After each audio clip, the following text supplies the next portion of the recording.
Sure. So we're recording. There we go. All right, everybody. Welcome. We're gonna get started. So yeah, we are officially live. Thanks again for joining us for another week of our webinar series. Again, we do these every single Thursday, so make sure you're keeping an eye on that email. And we do get a lot of questions about recordings. One, recordings are sent following the session. You should see those come through via Zoom. Tim, I know as well as our Tuesday session, are these also uploaded to the Montessori Foundation YouTube page as well? They are.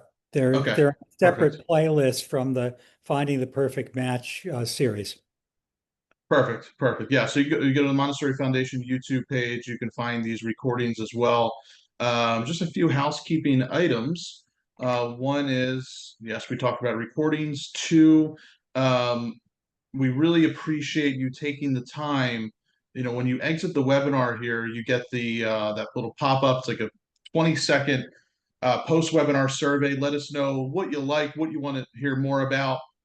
If you need any additional assistance or resources when it comes to working with Tim and the Montessori Foundation, if you need consulting, professional development for your school, we always recommend schedule that call, talk with Tim and his team. They're fantastic, to really help get your questions answered, and really elevate your school. On my end, Tim's partner in crime here every single Thursday and Tuesday when we're holding these webcasts and webinars.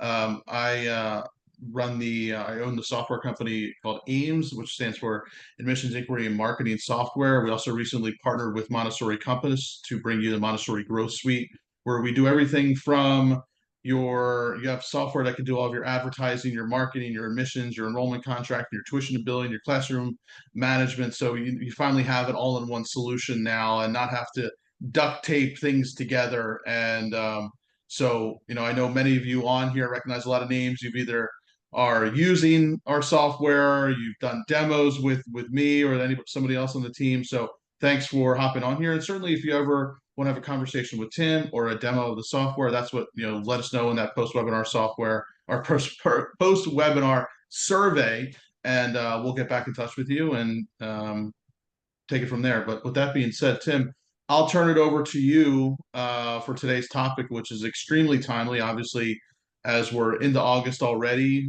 For some of you, maybe school has already even started, or it's starting up shortly, or maybe it's coming up here in September. But you're going to be getting back in touch with those parents, new parents, returning parents. So building those really strong partnerships and relationships with those parents, it's vital. It's vital to the school, the growth of the school, retention, word of mouth marketing, all of that. We all know how important it is, but sometimes that's easier said than done. So, Tim, I will turn it over to you to share your screen and take us through today's sessions, and I'll be monitoring Q&A. Yeah. Oh, that's the last thing I'll mention. We'll have time for Q&A. If you do have a question, use the Q&A box at the bottom. Not the chat feature per se, but use the Q&A, and I'll be sure to monitor that, and whether during the session or after, we'll hit that section. I saw there was a chat message there. Okay, muting mics. Oh yeah, so you don't have to worry about muting your mics. This is more of a webinar as opposed to a meeting, so everybody's muted unless we unmute you. But everybody should be good. All right, Tim, I'll turn it over to you. Thanks. And I should ask you to speak briefly about a new feature you're building in at our suggestion. I've been encouraging Clint to build in not only a really elegant newsletter feature for schools. I mean, we're going to use it too at the foundation, at Montessori Family Alliance as well, but something that schools will have where, in addition to everything else that Clint is providing, along with Montessori Compass, there'll be automatic news feeds for parents, parent ad, all kinds of stuff. They'll just come streaming out through your newsletter. And you will be able, as a school, to add your own news, but it will be so much easier than anything I've ever seen before. So Joyce and I are very, very excited to see this launch. We're hopefully going to be field testing it in the next week. It's very related to the topic of today.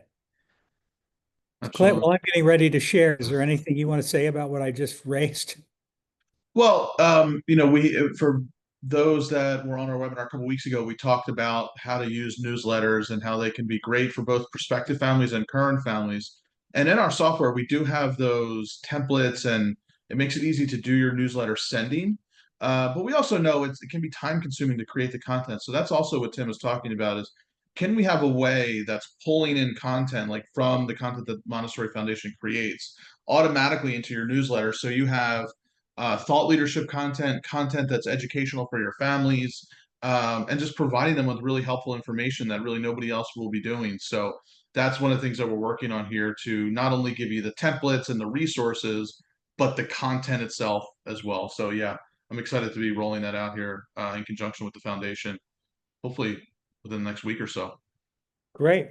All right. So the idea is we're all either in the middle of getting our parents back on campus, getting the kids back, or we're about to. And so it seemed to me like as we're at the beginning of another Northern Hemisphere school year over the next few weeks, another major term, this is a great opportunity to think about what can we do to try to get parents really working with us, getting their confidence up, getting them engaged.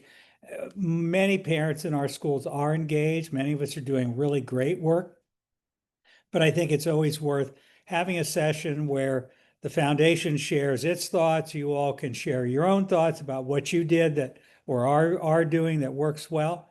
I know all of you have really good things to share, so I encourage you to do so either in the chat or by asking Clint to unmute you.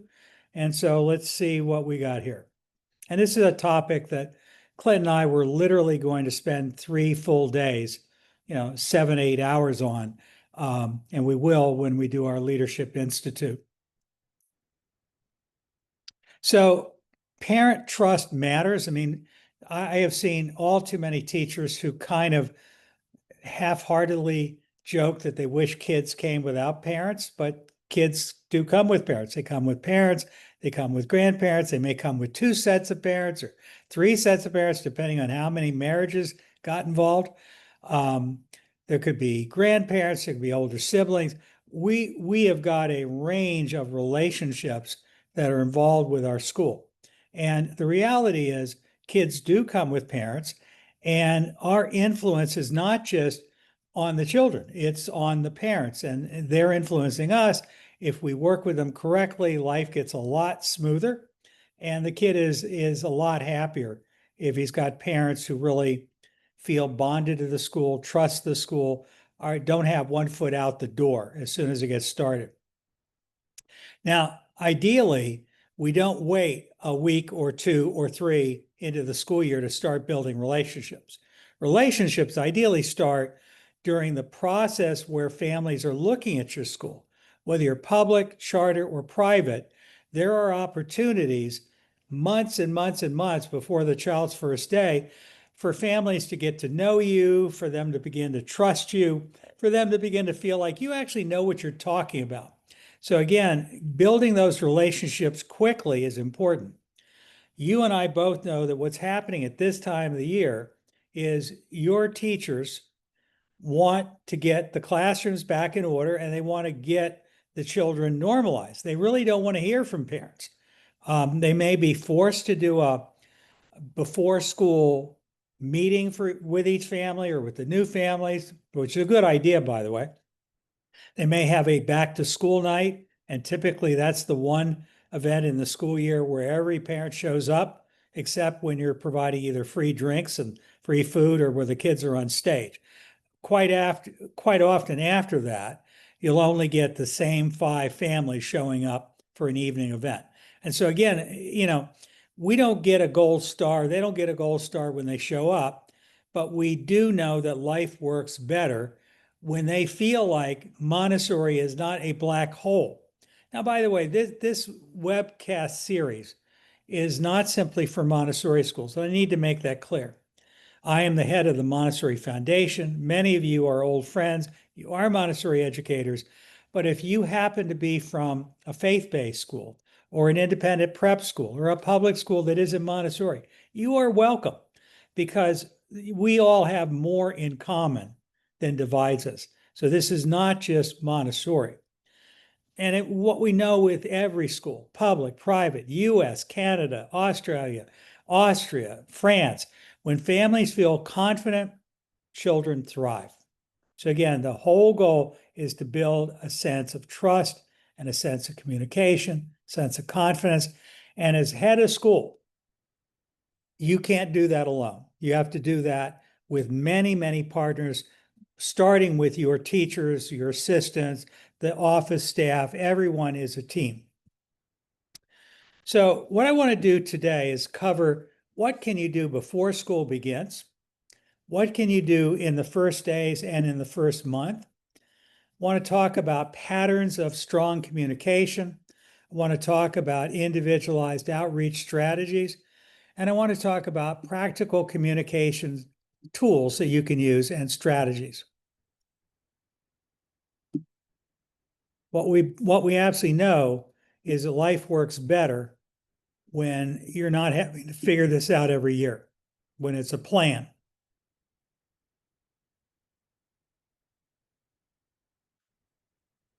Okay, so before the school year begins, we recommend, and I realize that some of you are already in your first days of school, or you're about to be in your first day of school, and you may not have time. So if that's the case, and I know that many of you won't even have kids show up until September, maybe in the US after Labor Day. In other parts of the world, it could be October before you see your kids for the next term. So ideally, before the first day of school, we recommend that every teacher send a warm welcome letter or video to all the families in the class. This is a group communication. This is not an individual communication. Now, obviously, you could do it from the office, but really, it helps to do both. To do an individual from the office and an individual from the school, from the classroom. So this is a letter that typically comes from, the the Willow classroom or whatever you call it. You communicate with them, you let them know how much you're looking forward to getting to know them, and you ask parents what we call 3 key questions, which I'll get to in the next slide. You want to start scheduling with your parents brief informal chats or calls. And you could, in this email, say, please click this link to get to my calendar and schedule a time when we can chat, whether it's you coming to campus, whether it's a home visit program, which some schools do, and which, by the way, we highly recommend if you can do it, or whether it's done by Zoom or by WeChat or however you do it, WhatsApp. The third thing is obviously, like many, many schools, you're going to have some kind of classroom open house or back to school night. I personally like one where the children come in with you, and it's just kind of done during the day, which again, a lot of families just can't do that. They're working or they're on vacation. They're not even back in town yet. But it never hurts to do it, even if everyone can't be there. You can also do a meet the teacher Zoom meeting, which many schools do. And while that's not as good as breathing the same air, drinking some coffee, having some cookies, whatever you do, we recommend you do what you can. So these are the 3 questions we recommend that every school ask. 1, did anything happen over the summer that I should know? Now, again, this could be you speaking to a brand new family that doesn't even know you, or it could be a family you've known and worked with for years. Did anything happen over the summer that I should know? By that, I don't mean to imply something bad happened. It just, did anything change? Did your child learn to swim? Did he get a new puppy? Is there a new baby in the house that I don't know about? Did anything happen that we should know? The second is, are there any concerns that you'd like me to keep an eye on as your child's teacher? And the third is, are there any special goals that you want me to keep in mind that you have for your child this year? Things you'd like to make sure are likely to happen, or things that you'd like to avoid? Like, don't let him spend all day playing around with Danny DeVito, his best buddy, where they just sit around on the floor and hang out at the mall. So in the first day of school, the first is obviously you want to greet families warmly, and you want to not do this on the first day of school. You want to do it every day. Now, there are going to be days when you're in the classroom, you're not there at the door, you know, standing there shaking the child's hand, saying good morning to the parent. You may need to be in the classroom working with children. But at the very least, you can turn and acknowledge people so you can smile. We really recommend that you send a brief note or photo home after the first day. And ideally, this is not just a generic note to the whole class, which you can do too. Ideally, you've got a tool like Montessori Compass, and I don't care if you're using Montessori Compass or School Cues or MRX or some other tool, Transparent Class. Use whatever tools you've got to communicate with parents. They love it. An individual video, a photograph with a brief note that says, I just thought you'd enjoy this picture of little Clint. He's working so diligently and he's only been here for an hour. And, just thought you'd appreciate this. Parents like it. Remember, in their minds, this is their child. This is the most precious thing they've got in the world. And they are nervous. And in their minds, they haven't got a clue what's going to happen to their kid during the day at school, especially if this is their first day at your school. So again, communicating is very helpful. The third is, I don't care how crazy you feel, look calm, fake it if you have to. You want to be as organized as you can. You want to be as calm as you can. That is a way of communicating, I've got this, it's going to be okay. This helps the child calm down, it helps the parent calm down. And yeah, I know you probably got kids pulling at you from every direction and running around and bashing into the sensorial cabinet, whatever. Be as calm and slow as you can. Thirdly, give parents a sense of what the first day looked like. In other words, in that generic note that you're going to send out at the end of the day, people love it. If you talk a little bit about what was our routine, how did we work today, what did we do? And that's different from a note that says, here's a picture of your daughter working so diligently on something, and I thought you'd enjoy this picture. Okay? So what are parents thinking in the first month? Well, the first thing is my kid happy? If the kid's unhappy, they're real unhappy. I don't care if you're public, charter, Montessori, Catholic school, Jewish day, unhappy parents are unhappy parents. They want to know, is my kid happy? The second is my child making any friends? So if you communicate that, I mean, obviously, if the kid bounces out of school and said, Mom, that was the best day I ever had, that's going to be great. But you as a teacher, you as a school, you can do a lot by letting them know, oh, yeah, here's evidence your kid is happy, and here's evidence your kid is making friends. They want to know, does the teacher know my kid? Their worst nightmare is you're mean to their child, or you don't even know who they are. And so knowing their first names, learning parents by face, learning their names, knowing, who their spouse is, knowing if there are siblings, and that, the more you know, the more likely you are to build up a relationship with this family. And of course, the other big question for parents in the first month is, can I trust you? Are you doing something to hurt my kid? Are you doing right by my family? Can I trust this person with my child? So we reassure families through connection. We share these one-on-one updates that I talked about, and not just group emails. Group emails are fine too. They're different from something that comes to my inbox, has my name, and says, Tim, I just thought you ought to know that Mark had a great first day. Doesn't have to be a long essay. Ideally, it's a picture and a short sentence. Ideally, at least once a week throughout the school year, you will find at least one small moment that you can share. And it could be just a note. It could be just no picture. It could be a little bit of text. I just want to let you know that today Michelle was so kind to one of her friends who was just sobbing. She was so homesick. And she sat there and she stayed with that child and comforted her. And I thought you should know. The other thing is show parents. What you're showing them is I see you. I see you. I know who you are. And I enjoy your child. So what we're trying to do is make sure that every parent feels honestly valued, respected, that you honestly see their kid, that you care about them, that you're going to do right by their family. That's what people want is trust, connection, reassurance.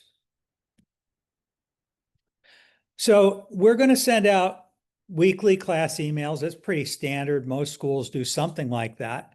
I know some schools that only do a newsletter once a month. I think that's regrettable. I think that somehow or another we have to make time to do this. So how to get it done is a legitimate question. I think we have to have a way to do it. Software helps. Again, Montessori Compass, transparent class, all of these softwares will help your teachers get it done. Just know that just putting together an album of photos is not good enough. You got to reach out and touch them because the apps that these programs typically use may or may not trigger a text or an email that says, hey, you got mail. In other words, they may or may not even know you were communicating with them unless they log into the app. So you want to reach out to them. You want to send out photos and stories. Notice the word stories. Photos are great. Photos are better when there's a story attached to it. What is this a photo of? What's going on here? You want to share what's coming up in the classroom, and you want to offer help on parenting strategies, like, helping your kid get back into the school routine, or, for those of you who have kids that have a hard time falling asleep, here are strategies that may help, or kids that, want to stay on their digital devices for hours. How long do you let your 2-year-old play on a tablet? So you offer them practical advice and resources. By the way, those of you that work with Clint, the foundation has been putting together all kinds of stuff, both a library of articles you can just grab and use, and a feed that will automatically populate in your newsletter. And we'll have all kinds of things like books that we suggest, and movies you might want to consider taking your kid to, or great ideas of what to do at home, all kinds of things that will be curated. And you can say, this doesn't work for us, or we want to swap out your stuff for our stuff, which is fine. You'll be able to choose what goes in, what doesn't go in, but we'll structure it so that most of your newsletter is pre-built and takes almost no time from you unless you want to sit there and take the time. So we want to go beyond the group. It's all about personal outreach. You want to email or phone people. And again, in some cases, there's issues like, holy cow, I don't want to phone from my personal phone. I don't want these parents calling me up at 7 o'clock, 8 o'clock at night. I don't want them texting me at 12 at night when they're having an anxiety attack. So again, you want to think about, how does this work at your school? A lot of the software that's out there, and I think, Clint, if I remember correctly, Ames would allow teachers to do it. I don't know if Montessori Compass does yet. I know it emails, but ideally you use a school phone or a school email or the school app that they want you to use for communicating with parents, and you reach out to them. And you're not going to reach every parent every week. So you want to divvy them up into a subgroup and just rotate through them. So if you're a head of school and you have a school of, say, 150 to 300 kids or even more, I'd recommend that you put onto your work schedule reaching out to at least 15 families a week, randomly selected, but you want to make sure you get through everyone in the course of a week. In the course of a year, at least once, if not twice. And it could be a phone call, it could be an email, it could be a text, but ideally it's at least reaching out and saying, how are things going? Did you want to talk? Is there anything we need to go over? I'm here to help. Second thing is you want to share a quote or an anecdote from their child. John Wolfe always called this the Montessori moment. Something that you caught the kid doing that was really cute and illustrative of a typical Montessori day or year. So look for these kinds of things and share them with parents. And then you want to send a canned photo or a candid photo, sorry, or a short video clip. And again, these days you can do that. You can typically upload a short video. You can upload obviously a photograph. Parents tend to love it.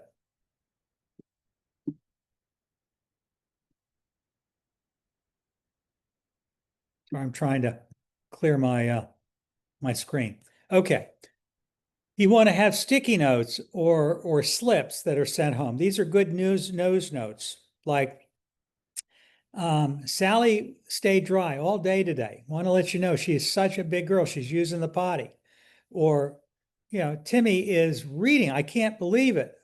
I had a parent of a 3-year-old in our school, and she discovered at one of these open houses or evening events that this little girl was reading. And she said, Bliss, when did you learn to read?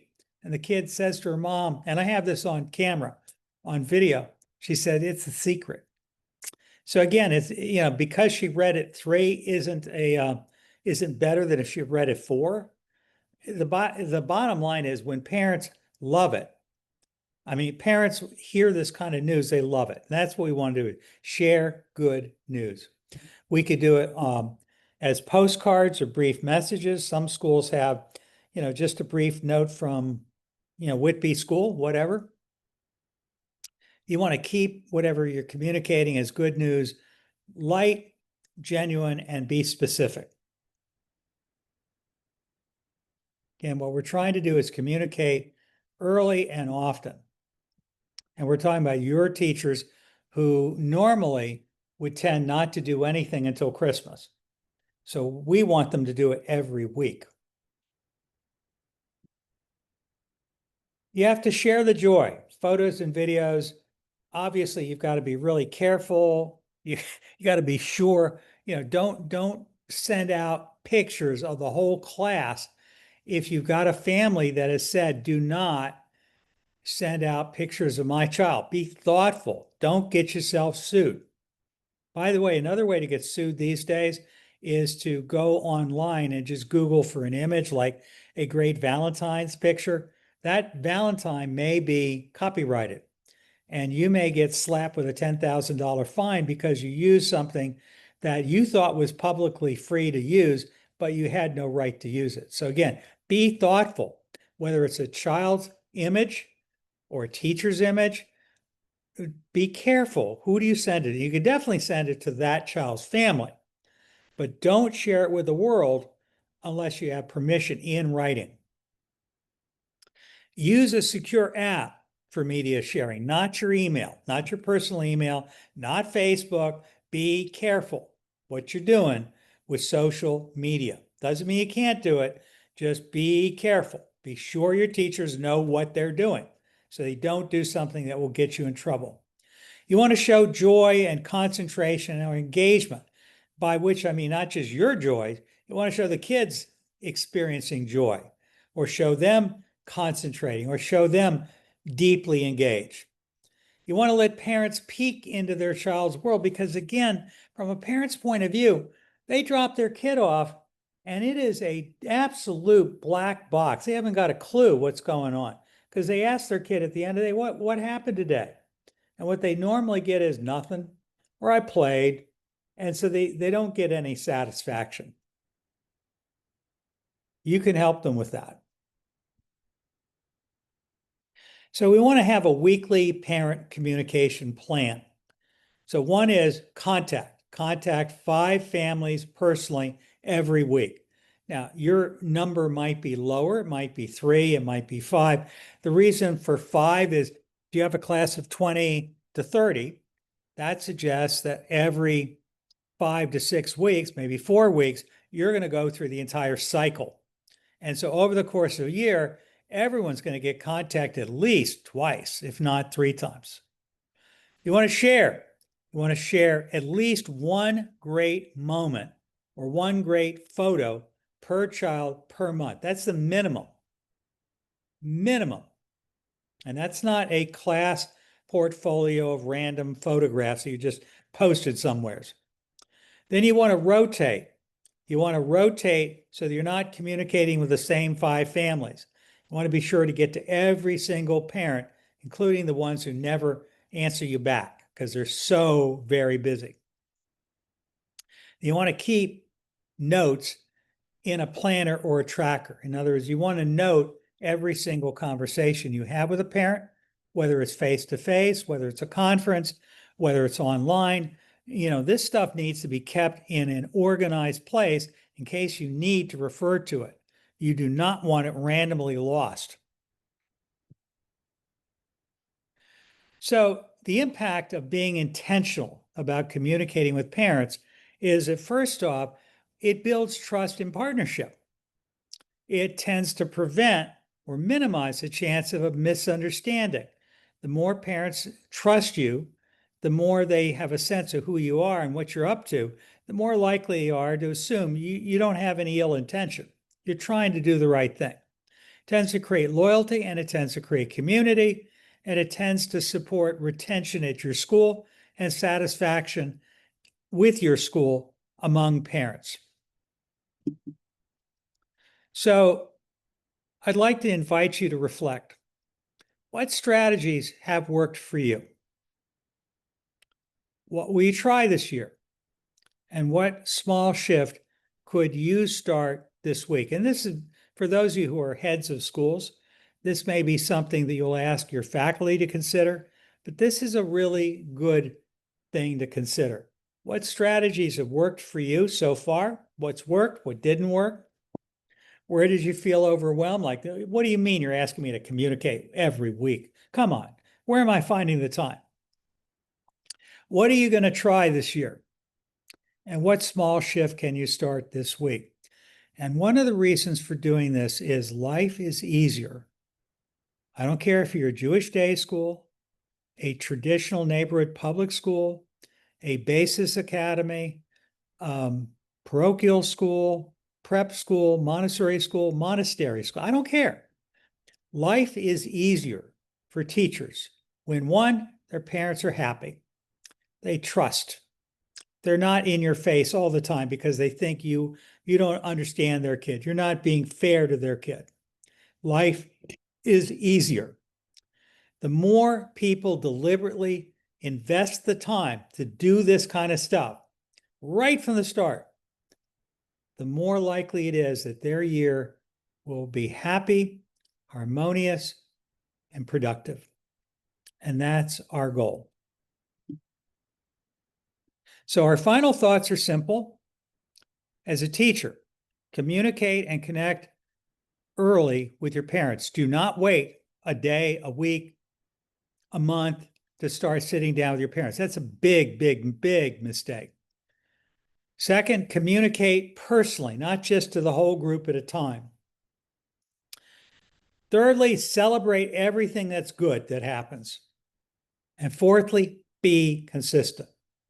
It's incredibly important that you have a plan, that you have a pattern, that you have a habit, and you do it by deliberate design. You book it in your schedule. You've got it handled. It's going to happen, rain or shine.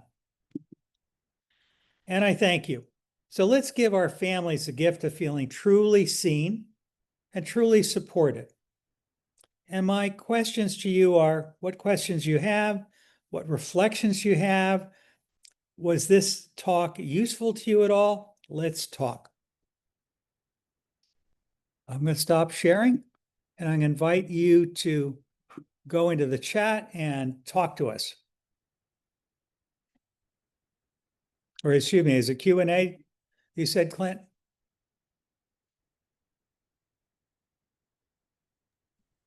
Sorry, I'm just trying to find the unmute button here.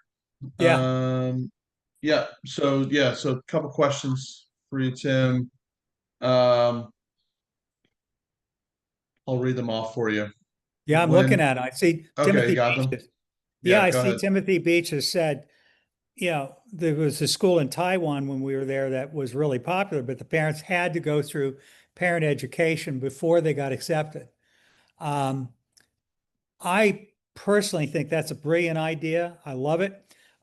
If you were going to a Waldorf school, to the best of my knowledge, they still make you attend a class on Waldorf right for you? I think that Montessori schools should do the same. I think every school ought to do it. It's called parent school covenants of different sorts. The more you know, the more likely your relationship is to work, and the more likely the relationship is going to actually have some value and not just be essentially an exchange of money in return for services that they could have gotten anywhere. In other words, we want your school to be so sticky that families adore it, can't wait to come back every fall, feel like this is the other side of their front door. I don't care if you're a Montessori school or not. That's what all of us want. I see, Stephanie, you've asked the question, are we suggesting that this approach become from the head of school, the teacher, or both? Answer is both. I'm suggesting it really has to come from the teacher. Head of school absolutely do the same thing, but teacher and head of school and the admission. I mean, the parents can't have too many people that love them, who know their name, care about them, know their kid. I mean, the more you do that in your school, I mean, let's face it, in most big schools, the school secretary is the glue that holds the whole thing together, right? She knows every kid and every parent. So Margaret's asked the question of how do you educate parents about the importance of staying for kindergarten? Hmm. Oh, Margaret, that's a topic into itself. Well, first off, if you're part of the Montessori Family Alliance, this is a big part of what we do is try to beat into parents' head why they're stone cold stupid. Forgive me for saying that. If they don't stay for kindergarten. In other words, everything in Montessori is dependent on staying for the 3-year cycle. I would argue that staying for elementary and staying for middle school is about the same, but at least making a commitment to stay through kindergarten. You can't make people stay. So the answer to the question is you got to be so good that they really can't imagine not staying. And you got to help them to understand it. But you also have to understand they're going to do what they think is best for their kid.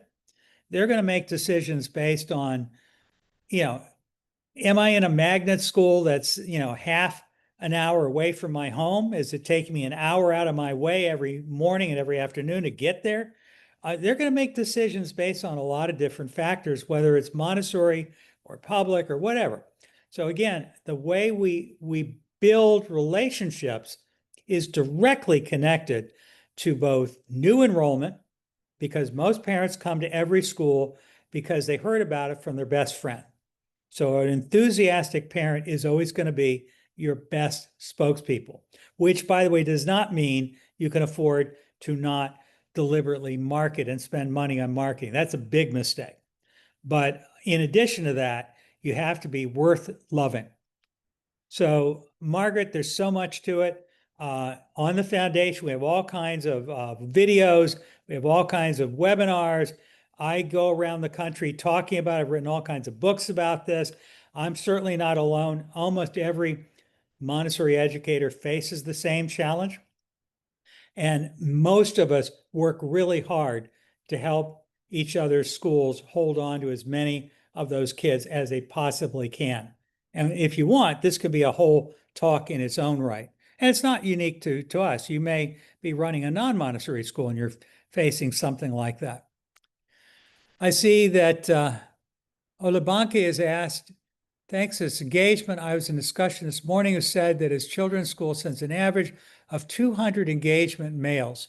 He emphasized this was a very strategic move as there is so much word of mouth discussion amongst parents in their circles. He, however, pointed out that many parents complain that this engagement is high, but they also like it. So first off, parents complain about everything. They're going to complain if you do too many, they're going to complain if you don't do enough. Parents complain. It's kind of the way things are. It's like the Army. I would always recommend You send out high quality, good, beautifully done emails, beautiful photographs, and do more than less. The worst that's going to happen is they're going to decide they can't stand it. They're going to unsubscribe. But again, if you're sending out high quality information, if they feel like you're hearing them, that you care about what they're thinking, people love the phrase, tell me more. Tell me more. What do you want me to know? And again, don't wait until they're really angry and they want a town meeting to discuss what's wrong with this school and should they get rid of the head of school. You want to do this long, long before that ever gets bad. You want to build your relationship with conversation, two-way conversation. They do not want to be educated. They want to be heard. They want to talk. Anya, you said your advice really resonated. It is so important, but in a busy urban setting with so many choices, so little free time for parents to give this, we're always looking for how to get at least more of them than those five, which is the same five that I used to know 30 years ago, who truly show up. Those are the true believers, to be informed, to be accountable, to make the effort, to buy in, because when they don't, it is demoralizing to teachers and that degrades trust. So here's one way to do it. And it's not a perfect way, Anya, but many of our schools, at least Montessori schools, we believe that what we do is right for every child, and we want to convert parents to Montessori. So if they're willing to come, we say hallelujah, come on down, don't walk, run. And we don't make them work hard. Timothy Beach talked about how the school in Taiwan made parents work to get in. From my experience, the more you make parents work, and I don't mean act snobby, I don't mean be standoffish. I believe very strongly in what I call Southern hospitality. We want parents to feel seen and heard, but the more they have to sweat to get in, the more they're likely to hear what you're saying, and the more likely they are to appreciate the fact that they did get in because they had to work for it. Now, I noticed that there's some chat things that have come in. Is there, excuse me, questions and answers, Clint? Yeah, a lot of it coming in. This is great. Um,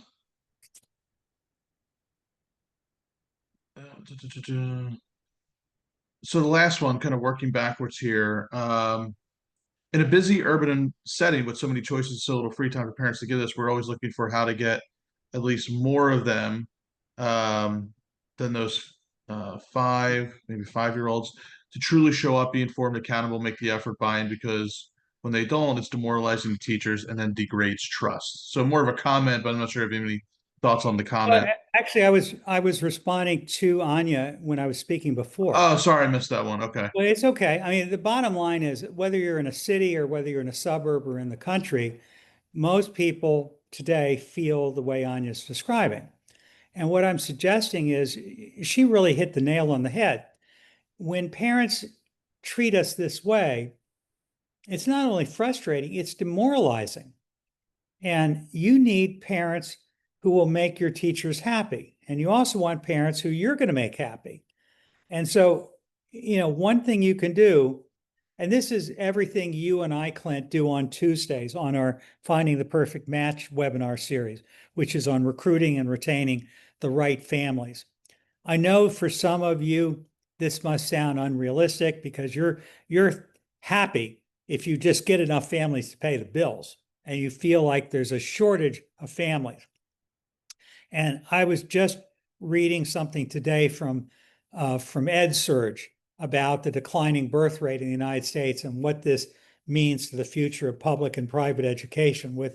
It used to be that American families were having a little bit more than 2 for 2. In other words, an adult male and female were having one child each, and so the population was stable, maybe 2.1 and in most demographics on average. So there's a little bit of slow, gradual growth. Well, today it's 1.6, which means every year that goes by, the number of children goes down significantly. And we're already seeing the effects in schools right now. So we all have to work harder than ever. the bottom line is with so many choices like homeschooling and micro schooling and charter schooling and magnet schooling and whatever, more and more stuff, public, private, charter, for profit, nonprofit, you name it. People have choices and we have to work hard. We have to be really crystal clear about who are we? Why would someone love us? We have to figure out in our own minds, behind the scenes, who are those people? Where do they live? How can we reach them? Because we don't have endless hours and endless dollars to reach them. We've got to be incredibly efficient in communicating that we exist, why someone would love us, who we are, why would you do well to learn more about Aardvark Academy, whatever Aardvark Academy is. We also know that people in America, and I think this is true in most countries, the world, are being bombarded with advertising. Marketing messages are coming in by email, by text, by Instagram, on Facebook.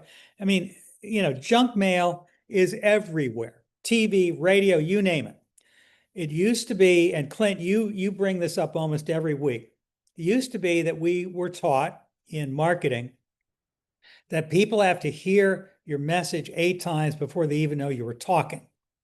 According to HubSpot, today it's about 33 times before they even know that you were talking. That means you've got to be more aggressive than 1 email a day or 1 email a week. And yeah, if you send out junk, they're going to unsubscribe. So you better do it right. You got to send out high quality, interesting stuff. You can't send out just junk, and it can't just be a solicitation to give money, a solicitation to join, a solicitation to buy. It's got to be something that they find valuable. They don't love you unless they do. What they love is themselves. They love their kid. So you got to figure out, what do you have to offer that they might actually find valuable? And what sets you apart? What makes you different? And you will not appeal to everyone. That's just got to be so clear. There's so many options out there. I don't care if you're talking about universities to get your master's or your doctorate, or a preschool for your child, or a duena to help you with postpartum depression. I don't care what it is. The market is so full of options, and it's so easy for people to go into Google or ChatGPT and say, where are the best ways to solve this problem near me? And they can get great information really quickly. So you really have to be good, or the market will take you off the board. That's as simple as it gets. Anyone else?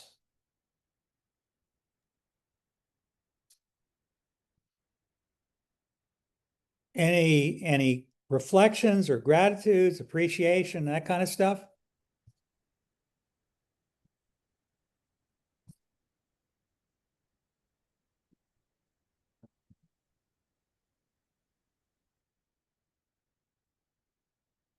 Don't all jump in there at once, because I know what's happening now. You're looking at your clock and think, okay, I got another meeting starting in about 3 minutes.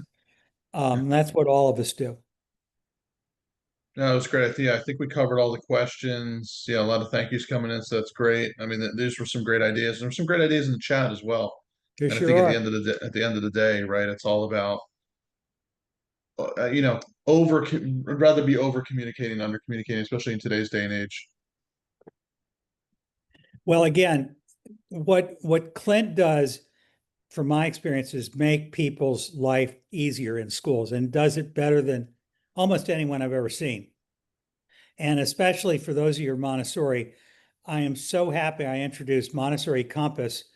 And I love the fact that Rob Amos and Anita Amos, finally went out and took everyone's suggestions and totally redid Montessori Compass 2.0. I am thrilled with it, and I know it's going to get even better. When you combine that with what Clint's got, it's a knockout. I love it. If you use another solution, that's fine. There's no one way to do things. But what I appreciate is all of us are here trying to do the best we can in challenging times, between inflation and tariffs and you know, craziness in our world and anxieties about the economy, whatever's going on for you, just know we're here to help. A lot of it is just knowing that you've got people to talk to who have your back, who can help you sort through situations. And a lot of what we do at the foundation is help people, not with the obvious, not something that you've heard a million times at a IMC or an AMS conference, but think outside of the box to come up with a new solution that is customized for your situation. Bottom line is we're all here to help. And I hope that your community is increasingly your fellow school leaders, Montessori, Waldorf, parochial, Christian, whatever, Jewish day school, prep school, we don't care, big, small. The bottom line is we're all in this together and we're here to help. So I thank you, everyone. We'll see you next week. Thanks, everybody. And again, you'll get the recordings and take a couple seconds, just fill out that post-webinar survey. Let us know how you like the session. What do you want to hear more about? We'd really appreciate it. Thanks, everybody. Yeah, and I know we've got a PDF handout for the slideshow and an article that I Yeah, wrote covering the same content for those people who like it that way. So yeah, that'll be in the follow-ups. see you all next week. Take care, everybody.